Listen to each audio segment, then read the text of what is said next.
నమస్తే. నేను కిషోర్ కుమార్. ఈ వీడియో మీరు మొదటిసారి మన ఛానల్‌లో చూస్తున్నట్టయితే దయచేసి ఈ ఛానల్‌ని సబ్స్క్రైబ్ చేయండి. అదేవిధంగా కింద మీకు హైప్ బటన్ కనిపిస్తే దాన్ని ప్రెస్ చేసి మాకు పాయింట్లు ఇవ్వటం కూడా మర్చిపోకండి. మీ ప్రోత్సాహమే మాకు కొండంత బలాన్నిస్తుంది.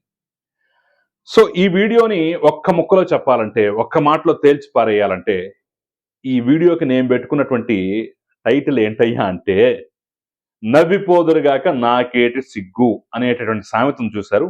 ఇది అచ్చంగా అచ్చుగుద్దినట్టుగా యాప్ట్ అయ్యేటటువంటి అంశం. ఎస్. ఏంటి ఆ అంశం? స్క్రీన్ మీద మీరే చూడండి. చూశారు కదా? ఈరోజు నాకు ఉదయాన్నే సాక్షి పేపర్ చూడగానే అనిపించినటువంటి, అంటే ఈ వార్తలు రెండు పక్క పక్కనే వేసినటువంటి వార్తలు రెండు, ప్రభుత్వాన్ని గట్టిగా నిలదీయాలి అని చెప్పేసి జగన్మోహన్ రెడ్డి మాట్లాడినటువంటి మాటలు, ఆ తర్వాత బొత్స గీతం యూనివర్సిటీకి సంబంధించి 5,000 కోట్ల భూమి గీతంకు ఎలా ఇస్తారు అని చెప్పేసి మాట్లాడినటువంటి సందర్భం శాసన మండలి. ఈ రెండింటిని పక్క పక్కనే వేసి హైలైట్ చేసినటువంటి విధానం చూస్తుంటే నాకైతే ఇదే మాట గుర్తొచ్చింది. నవ్విపోదురుగాక నాకేటి సిగ్గు, నేను ఇలాగే మాట్లాడతాను, ఇలాగే రచ్చ చేస్తాను, ఇలాగే లాజిక్ లేకుండా, బుర్ర బుద్ధి లేకుండా, తోక లేకుండా ఇష్టం వచ్చినట్టుగా మాట్లాడతాను, బుర్ర జల్లేస్తాను అనేటటువంటి వ్యవహార శైలి ఇందులో కనిపిస్తోందనేది నాకు వచ్చిన భావం. ఎందుకో కూడా నేను చాలా క్లియర్గా చెప్తాను. సరే, ఫస్ట్ జగన్మోహన్ రెడ్డి మాటల దగ్గర నుంచి వద్దాం. ఏమంటాడు? ప్రభుత్వాన్ని గట్టిగా నిలదీయాలి. మరొక్కసారి చెప్తున్నాను, ప్రభుత్వాన్ని గట్టిగా నిలదీయాలట. నిలదీయాలి మీరు, నేను దియ్యను. మీరు వెళ్ళాలి, నేను రాను. మీరు ప్రశ్నించాలి, నేను చెయ్యను. ఇది వ్యవహార శైలి. శాసనసభలో ప్రజల గొంతు వినిపించకూడదని ప్రభుత్వ కుట్ర. అందుకే ఏకైక ప్రతిపక్ష పార్టీ అయిన వైఎస్ఆర్సీపీని ప్రధాన ప్రతిపక్షంగా గుర్తించలేదు. మండలిలో సంఖ్యాబలం ఉంది కాబట్టి ప్రజా సమస్యలపై గొంతెత్తాలి అంటే ఎమ్మెల్సీలకు దిశ. ఇది అసలు పాయింట్. ఇది అసలు పాయింట్. మీకు అక్కడ సంఖ్యాబలం ఉంది కాబట్టి మీరు వెళ్ళండి, మీరు మాట్లాడండి, మీరు నిలదీయండి. నాకు సంఖ్యాబలం లేదు కాబట్టి నేను వెళ్ళను, నేను మాట్లాడను, నేను నిలదీయను. ఎందుకంటే నాకు కారణం ఇది, నాకు ప్రతిపక్ష హోదా ఇవ్వలేదు కాబట్టి నేను వెళ్ళను. ప్రతిపక్ష హోదా ఇవ్వకపోతే నేను వెళ్ళను, నేను మాట్లాడను, నేను అసలు ఏం చెయ్యను. అంటే ఎన్నికల్లో పోటీ చేసేటప్పుడు అయితే ముఖ్యమంత్రి పదవో లేదంటే ప్రతిపక్ష నాయకుడు హోదానో ఏదో ఒకటి ఖచ్చితంగా ఇస్తాము అని చెప్పేసి ప్రజలు చెప్తేనే, ఆ రకంగా ఓట్లు వేస్తేనే మేము రాజకీయాలు చేస్తాం, లేదంటే చెయ్యమని చెప్పేసి ముందుగానే ప్రజలకు ఏమైనా హామీ ఇచ్చారా? మేనిఫెస్టోలో పెట్టారా?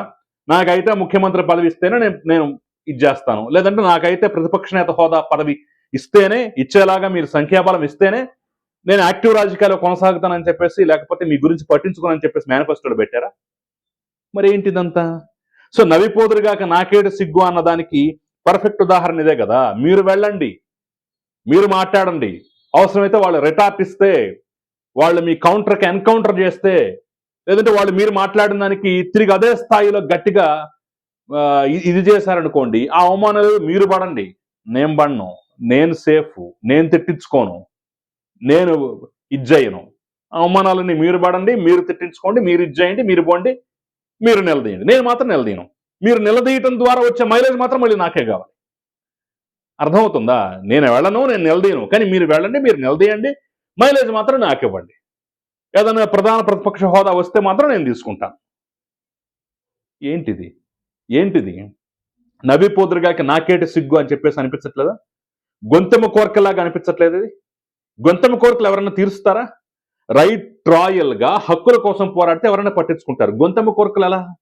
రేపు ఒకవేళ ఏదో దయదలిచి ప్రధాన ప్రతిపక్ష నేత హోదా ఇచ్చినా సరే సంఖ్యాబలం అయితే మారదు కదా. వాళ్ళు అదే సంఖ్యలో అక్కడ ఉంటారు కదా. వాళ్ళు ఒకవేళ మీరు వెళ్ళి మాట్లాడినా కానీ అంతే స్థాయిలో రిటార్ట్ ఇస్తారు కదా. అప్పుడు వేరే సాకులు చెప్తారా? ముఖ్యమంత్రి కన్నా నాకు ఇంకో 2 గంటలు ఎక్స్ట్రా మైక్ ఇవ్వాలి, అప్పుడే వెళ్తానని చెప్పేసి కొత్త సాకు ఎత్తుక్కుంటారా? అలాగే చూస్తుంటే వ్యవహారం. పైగా ఇందుట్లో మరొక అంశం, తిరుమల తిరుపతి దేవస్థానం ఈ కల్తీనే వ్యవహారాన్ని కూడా తీసుకొచ్చి అసలు మన హయాంలో కల్తీయే జరగలేదు, మన హయాంలో అసలు తప్పే జరగలేదు, ఏదన్నా పాపం ఉందయ్యా అంటే చంద్రబాబుకి చుట్టుకుంటుందని చెప్పేసి మరో కామెంట్. దీన్నే నవ్విపోదురుగాక నాకేటి సిగ్గు, నేను ఎలాగైనా మాట్లాడతాను అన్నట్టుగా ఉంది వ్యవహార శైలి. అంతే కదా. ఒక పక్క సొంత బాబాయే మాజీ టీటీడీ చైర్మన్ అవును నిజమే కల్తీ జరిగిందని చెప్పేసి ఒప్పుకుంటాడు, కానీ అబ్బాయి మాత్రం ఒప్పుకోడు.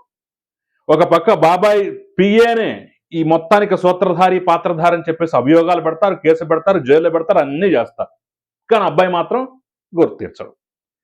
ఆఖరికి బాబాయి లెటర్ హెడ్ మీద ఉన్నటువంటి ఫోన్ నంబర్ కూడా బాబాయిదే గాని వాడేది మాత్రం పిఏ.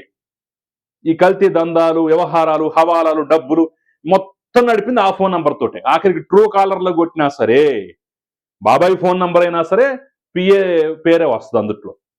అంటే అంత గుడ్డిగా వ్యవహారం నడిపి దొరికిపోయినా సరే ఇంకా సమర్థించుకునే ప్రయత్నం, ఇంకా అదే అంశం చుట్టూ తిప్పేటటువంటి ప్రయత్నం, ఇంకా దాన్నే పట్టుకొని వేలాడేటటువంటి ప్రయత్నం. ఎందుకంటే నవి పోదురుగాక నాకేటి సిగ్గు, నేను ఏమైనా మాట్లాడతా అనే తెగింపు. ఇదో పక్క అయితే దాని పక్కనే గీతం యూనివర్సిటీకి భూములు ఎలా ఇస్తారు, ఇది ఎవరు మాట్లాడుతున్నారు?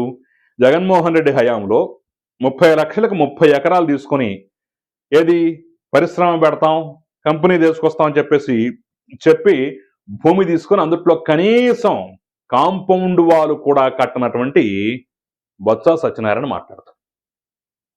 ఏమన్నా ఉందా? ఏమన్నా 99 పైసలకి మీరు ఎందుకు ఇచ్చారు? టీసీఎస్, కాగ్నిజెంట్ ఇలాంటి ప్రతిష్టాత్మకమైనటువంటి సంస్థలకి, కొన్ని వందల వేల ఉద్యోగాలు ఇచ్చేటువంటి సంస్థలకి, వేల కోట్ల రూపాయలు పెట్టుబడి పెట్టేటువంటి సంస్థలకు ఇచ్చారు. తప్పేముంది అందుట్లో? ఉద్యోగాలు అవసరం లేదా? ఎకోసిస్టమ్ ఏర్పాటు చేయక్కర్లేదా? పక్కన హైదరాబాద్, బెంగళూరు, చెన్నై వంటి మహానగరాలను తలదని కాదని ఇక్కడికి ఎందుకు వస్తారు? ఏదో ఒక లబ్ధి రాకపోతే ఎందుకు వస్తారు? ఎందుకు పరిశ్రమలు పెడతారు? ఎందుకు ఉద్యోగాలు ఇస్తారు? సరే, గీతం విషయానికి వస్తే ఆ గీతం మీద ఏడుపు అనేది మామూలుగా లేదు. ఇదే గీతం భూములు జగన్మోహన్ రెడ్డి హయాంలో కూడా మొత్తం యూనివర్సిటీని అంతటినీ అంగుళం దాదాపు 54 ఎకరాలు 55 ఎకరాలు ఉంది. దాదాపు 40 ఏళ్ల నుంచి వాళ్ళ స్వాధీనంలో ఉన్నాయి. ఇప్పుడు దీని మీద గతంలో కూడా జగన్మోహన్ రెడ్డి మొత్తం కొలిచారు, దాన్ని కొంత భూమి స్వాధీనం చేసుకున్నారు, అది ప్రభుత్వ భూమిని బోర్డులు పెట్టారు, అక్కడ ఉన్నటువంటి నిర్మాణాలను కూడా కూల్చివేశారు. తేరా హైకోర్టు దీని మీద స్టే ఇచ్చింది. ఇప్పుడు తాజాగా కొత్త ప్రభుత్వం గీతం లాంటి ప్రతిష్టాత్మక సంస్థకి భూములు ఇస్తే తప్పేంటని చెప్పేసి రెగ్యులరైజ్ చేసింది. భూములు రెగ్యులరైజ్ అనేది తెలుగు రాష్ట్రాల్లో కొత్త, ఇప్పుడే పుట్టిందా? ఇంతకుముందు అసలు లేదా వ్యవహారం వ్యవస్థ? నేను ఆంధ్రప్రదేశ్ గురించి కూడా మాట్లాడతా, ఎంటైర్ తెలుగు రాష్ట్రం గురించి మాట్లాడుతున్నాం. అసలు ఇంతవరకు భూములు రెగ్యులరైజేషన్ అనే ప్రక్రియ లేదా? మరి ఏంటి? అల్లాటప్ప సంస్థ కాదు. ఇప్పుడు మనలాగా కంపెనీ పెడతామని చెప్పేసి కనీసం కాంక్రీట్ మట్టి ఎత్తకుండా, కాంక్రీట్ పోయకుండా, కనీసం కాంపౌండ్ వాళ్ళు కూడా కట్టకుండా ఉన్నటువంటి పరిస్థితి కాదు కదా. ఆల్రెడీ ఒక ఎస్టాబ్లిష్డ్ సంస్థ, ఎస్టాబ్లిష్ నిర్మాణం. గీతం యూనివర్సిటీ అంటే దాని గురించి ప్రత్యేకంగా చెప్పక్కర్లేదు, దేశవ్యాప్తంగా అందరికీ తెలిసిందే. అలాంటి సంస్థకి భూములు ఇచ్చి రెగ్యులరైజ్ చేస్తే తప్పేంటి? ఇప్పుడు దాని మీద ఏడుపు. ఊరు పేరు లేని వర్షాకి ఇచ్చారు, అసలు వర్షాకి మేము ఇవ్వలేదని నాయనా అని చెప్పేసి వాళ్ళు చెప్తారు. 5 సంస్థలకు ఇచ్చాం, ఫలానా. ఇవి కాకుండా ఉర్సా అనే కంపెనీకి మేము ఎక్కడా ఇవ్వలేదు, ఉంటే ఆధారాలు పెట్టనంటే మళ్ళీ అదే పాత గ్రామ్ ఫోన్ రికార్డు. ఎందుకంటే నవి పోదురుగాక నాకేటి సిగ్గు, నేను బురదేస్తాను, కడుక్కునే బాధ్యత మీది అనేటటువంటి ధోరణి తప్ప మరొకటైతే కానే కాదు. సో ఈరోజు ఉదయాన్నే నాకు పేపర్ చూడగానే, ఈ 2 అంశాలు చూడగానే ఇదే అనిపించింది. ఇంత అబద్ధాల, ఇంత దుర్మార్గమా అనే భావన ఒక పక్క. నా ఇష్టం, నేను సిగ్గు ఎగ్గు లేకుండా నవి పోదురుగాక రాకెట్ సిగ్గు అన్నట్టుగా నేను ఏదైనా మాట్లాడతాను. నన్ను నమ్మేవాళ్ళు ఉన్నారు, నన్ను నమ్మి ఓటేసే పర్సంటేజ్ ఒక 30% 40% ఉంది కాబట్టి వాళ్ళ కోసం, వాళ్ళ సంతృప్తి కోసం ఇలాగే వ్యవహరిస్తాను అనేటటువంటి రీతిలో వీళ్ళ వ్యవహార శైలి. కానీ ప్రజలు విఘ్నులు, మీరు అసెంబ్లీకి ఎందుకు రావట్లేదని చెప్పేసి వాళ్ళు నిలదీస్తున్నారు తప్ప, అయ్యో పాపం ప్రతిపక్ష నేత హోదా ఇచ్చేసి రప్పించవచ్చు కదా అని చెప్పేసి ఎవరు సానుభూతి తెలపట్లేదు. అరే, నీకు ఓటేసాం, నీకు ఎంతో కొంత సీట్లు ఇచ్చాం, నువ్వు వచ్చి మాట్లాడాలి, నిలదీయాలి కదా, హోదా ఇస్తే ఏంటి లేకపోతే అని చెప్పేసి వాళ్ళు అడుగుతున్నారు తప్ప, అయ్యో పాపం ప్రతిపక్ష హోదా ఇవ్వలేదంట కదా అని ఎవరూ జాలి చూపట్లేదు. అది ఇస్తేనే వస్తాను అనేటటువంటి మీ అవకాశవాదాన్ని, మీ యొక్క కపట నీతిని కూడా ప్రజలు గుర్తిస్తున్నారు, ఎండగడుతున్నారు. ఇది ఈ అంశం పట్ల మరి మీకేమనిపించింది, మీ భావన ఏంటనేది కూడా నాకు కామెంట్ రూపంలో తెలపండి. Thank you very much.